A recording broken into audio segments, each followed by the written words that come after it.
আজকের এই দিনে আমি গভীর শ্রদ্ধা স্মরণ করছি ভাষা আন্দোলনের শহীদ, মহান মুক্তিযুদ্ধ এবং 2024 সালের জুলাই আগস্টের সফল গণঅভ্যুত্থানের মহানায়ক শহীদ আবু সাঈদ, শহীদ মীর মাহফুজ রহমান মুগ্ধ সহ হাজারো শহীদ আহত যোদ্ধাদের। স্মরণ করছি বিএনপির সাবেক সাংগঠনিক সম্পাদক, সিলেট 2 আসনের 2 বারের নির্বাচিত মাননীয় সংসদ সদস্য জনাব ইলিয়াস আলীকে। স্মরণ করছি বাংলাদেশ ইসলামী ছাত্র শিবিরের কেন্দ্রীয় নেতা, কুষ্টিয়া ইসলাম বিশ্ববিদ্যালয়ের দাওয়ান ইসলামিক স্টাডিজ বিভাগের শিক্ষার্থী ওয়ালিউল্লাহ এবং আল ফিকহ এন্ড লিগ্যাল স্টাডিজ বিভাগের আল মুকাদ্দেস সহ ফ্যাসিস্ট খুনি হাসিনা রাজনৈতিক রোশনালে গুম হওয়া শত শত ভাই বোনদেরকে। আমি আরো গভীর শ্রদ্ধার সাথে স্মরণ করছি তথাকথিত ক্যাঙ্গারু ট্রাইব্যুনালে শতাব্দীর সব নিকৃষ্ট মিথ্যাচারের মাধ্যমে মিথ্যা মামলা, মিথ্যা সাক্ষীর ভিত্তিতে নির্মমভাবে হত্যার শিকার হওয়া ভাষা সৈনিক শহীদ অধ্যাপক গোলাম আজম, বিশ্বনন্দিত মুফাসসির, কোরআনের পাখি, আমার সম্মানিত শহীদ পিতা আল্লামা দেলাওয়ার হোসেন সাঈদী, শহীদ মৌলানা মতিউর রহমান নিজামী, শহীদ মৌলানা আব্দুল সুবহান, শহীদ আলী হাসান মোহাম্মদ মুজাহিদ, শহীদ কামারুজ্জামান, শহীদ আব্দুল কাদের মোল্লা, শহীদ মীর কাসেম আলী সহ ইসলামী আন্দোলনের অসংখ্য নেতাকর্মীকে যাদেরকে অন্যায়ভাবে কারাগারে রেখে অথবা ফাঁসি দিয়ে হত্যা করা হয়েছিল, যাদের রক্তাক্ত আত্মত্যাগের বিনিময়ে আজ আমরা এক স্বাধীন ও ফ্যাসিবাদ মুক্ত পরিবেশে এই মহান সংসদে দাঁড়িয়ে কথা বলার সুযোগ পেয়েছি। মাননীয় স্পিকার, আজ আমি এই মহান সংসদে দাঁড়িয়ে আমি আমার নির্বাচনী এলাকা পিরোজপুর 1 আসনের সর্বস্তরের মানুষের প্রতি গভীর শ্রদ্ধা কৃতজ্ঞতা প্রকাশ করছি। পিরোজপুর সদর, নাজিরপুর, জিয়ানগর উপজেলার মানুষ যেভাবে শত প্রতিভাতা ডিঙে আমাকে নির্বাচিত করেছেন, সেজন্য আমি প্রত্যেককে আমার অন্তঃস্থল থেকে ধন্যবাদ ও মোবারকবাদ জানাচ্ছি এবং আমি আমৃত্যু তাদের সেবায় নিজেকে নিয়োজিত রাখার অঙ্গীকার ব্যক্ত করছি। বিশেষ করে পিরোজপুরের মাটি ও মানুষের প্রিয় নেতা শহীদ আল্লামা সাঈদীকে খুনি হাসিনা অন্যায়ভাবে হত্যা করার প্রতিবাদে এবং তার আদর্শকে সমুন্নত রাখতে পিরোজপুরবাসী আমাকে যে রায় দিয়েছেন তা আমার জন্য বড় আমানত।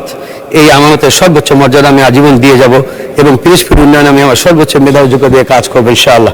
মাননীয় স্পিকার, ত্রয়োদশ জাতীয় সংসদ আজকের এই প্রথম অধিবেশনের এই মহান সংসদে দাঁড়িয়ে এই প্রজন্মের একজন অংশীদার হয়ে প্রিয় মাতৃভূমি বাংলাদেশকে একটি স্বপ্নের সোনার বাংলা গড়ার লক্ষ্যে আমি আমাদের সমাজের প্রত্যেকটি স্তরে ইনসাফ কায়েমের আহ্বান জানাচ্ছি। ইনসাফ কায়েম ও জনকল্যাণমুখী রাষ্ট্র গড়তে হলে আমাদের এখনই কিছু সাহসী পদক্ষেপ গ্রহণ করা প্রয়োজন। যেমন 1, বিচার বিভাগের স্বাধীনতা নিশ্চিত করতে হবে। বিচার বিভাগকে রাজনৈতিক হস্তক্ষেপ মুক্ত রাখার ব্যবস্থা করতে হবে যাতে কোনো সাধারণ মানুষ ন্যায় বিচার থেকে বঞ্চিত না হয়। কল্যাণমূলক রাষ্ট্রে আইন সবার জন্য সমান। ইসলামের ইতিহাসে খলিফাদের সাধারণ নাগরিকের মতো আদালতে দাঁড়িয়ে বিচারকের সামনে জবাবদিহি করতে হয়েছে। হযরত আলী রাদিয়াল্লাহু তাআলা আনহুর একজন সাধারণ খ্রিস্টান নাগরিকের বর্ণসংগত মামলার বিচার এর উজ্জ্বল দৃষ্টান্ত। 2, সমাজ থেকে দুর্নীতি নির্মূল করতে হবে। দুর্নীতির বিরুদ্ধে জিরো টলারেন্স নীতি গ্রহণ করতে হবে। সমাজের সর্বস্তরে, বিশেষ করে দেশের রাস্তাঘাট, সেতু, কালভার্ট নির্মাণে দুর্নীতি যেন ওপেন সিক্রেট হয়ে গেছে। প্রকল্প মানে টাকা আর টাকা, যত বড় প্রকল্প তত বেশি টাকা।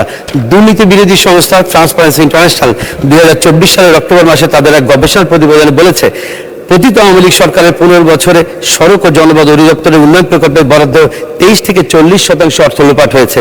টাকার অঙ্কে যার পরিমাণ দাঁড়ায় 29,000 কোটি টাকা থেকে 51,000 কোটি টাকা। ত্রিপক্ষীয় আদালতের মাধ্যমে এসব দুর্নীতি করা হয়েছে মাননীয় স্পিকার, যাদের মধ্যে রয়েছে মন্ত্রী, সংসদ সদস্য ও প্রভাবশালী রাজনৈতিক আমলা, সংশ্লিষ্ট কর্মকর্তা এবং ঠিকাদার। একটি অধিদপ্তরকে কেন্দ্র করেই যদি এত টাকা দুর্নীতি হয়, তাহলে সব মন্ত্রণালয় মিলে কত লাখ কোটি টাকার দুর্নীতি হয়েছে তা আমাদের কল্পনার বাইরে। দেশ পরিচালনার দায়িত্ব থাকা রাজনীতিকদের সায় ছাড়া অন্যরা দুর্নীতি করার সাহস পেত না। মাননীয় স্পিকার, দুর্নীতি পুরোপুরি বন্ধ করা না গেলেও দুর্নীতি নির্মূলের জন্য এর শিকড়ে হাত দিতে হবে।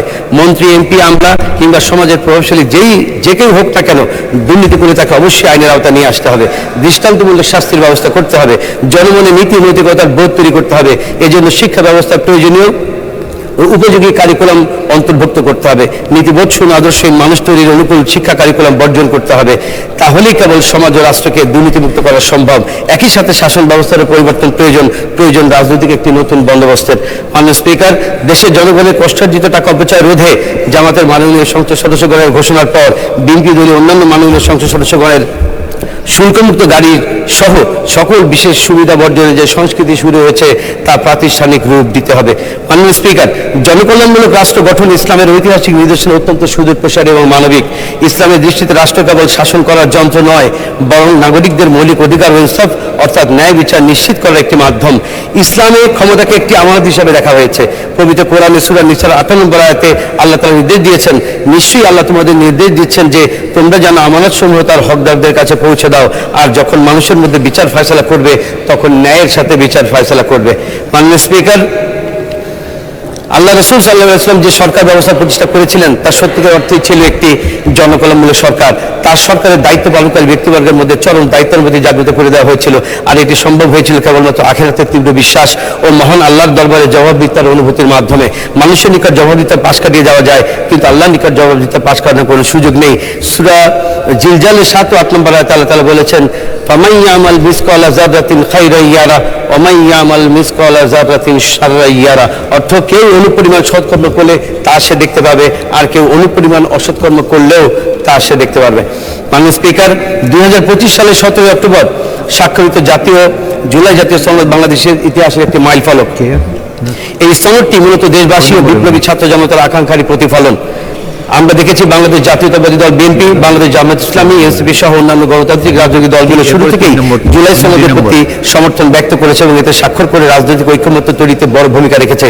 কিন্তু সরকার গঠনের পর সেই বিএনপি জুলাই সনদ বাস্তবায়নের জন্য যে ঐতিহাসিক গণভোট হয়েছে, দেশের মানুষ সেই গণভোট যে রায় দিয়েছে, বিএনপি সেই রায় অনুযায়ী সংবিধান সংস্কার পরিষদের সদস্য হিসেবে শপথ না নিয়ে দেশের মানুষকে চরমভাবে হতাশ করেছে। মাননীয় স্পিকার, জুলাই সনদ 2025-এর আদেশের 11-তে বলা হয়েছে, পরিষদের অধিবেশন আহ্বান, কোরাম, ভোটদান ইত্যাদি শিরোনামের বলা হয়েছে, সংসদ নির্বাচনের ফল ঘোষিত হইবার 30 পঞ্জিকা দিবসের মধ্যে যে পদ্ধতিতে জাতীয় সংসদের প্রথম অধিবেশন আহ্বান করা হইবে, অনুরূপ পদ্ধতিতে সংবিধান সংস্কার পরিষদের প্রথম অধিবেশন আহ্বান করা হইবে। কিন্তু অত্যন্ত পরিতাপের বিষয়, মাননীয় স্পিকার, জাতীয় নির্বাচন অনুষ্ঠিত হয়ে গেছে, আজ 1 মাস গত হতে যাচ্ছে, কিন্তু এখন পর্যন্ত সংবিধান সংস্কার পরিষদের প্রথম অধিবেশন আহ্বান করা হয় নাই। শুধু তাই নয়, বিএনপি আজকের দিন পর্যন্ত সংবিধান সংস্কার পরিষদের সদস্য হিসেবেও শপথ গ্রহণ করে নাই। মাননীয় স্পিকার, গণভোটের মাধ্যমে জনগণের যে আকাঙ্ক্ষা প্রকাশিত হয়েছিল, সেখানে বিএনপির মতো একটি বৃহৎ রাজনৈতিক দল শুরুতেই সংবিধান সংস্কার পরিষদের শপথ না নেওয়া জনমনে বিভ্রান্তি সৃষ্টি হয়েছে। বিএনপি জুলাই সনদে বিশ্বাসী কিনা, গণ অভ্যুত্থানের গণকাঙ্ক্ষার প্রতি শ্রদ্ধাশীল কিনা, জনগণের প্রত্যাশা অনুযায়ী সংবিধান সংস্কার করে নতুন এক বাংলাদেশ বিনির্মাণ করবে কিনা, এসব প্রশ্ন এখন জনমনে ঘুরপাক খাচ্ছে। মাননীয় স্পিকার, আমরা আশা করি সকল জল্পনা কল্পনা অবসান ঘটিয়ে বিএনপি জনগণের অভিপ্রায় অনুযায়ী জুলাই জাতীয় সনদ বাস্তবায়ন আদেশ 2025 এবং গণভোট 2026-এর গণরায় অনুযায়ী সংবিধান সংস্কার পরিষদের সদস্য হিসেবে শপথ নেবে এবং দেশের মানুষের 70% মানুষের হ্যাঁ পক্ষে রায় দিয়েছে।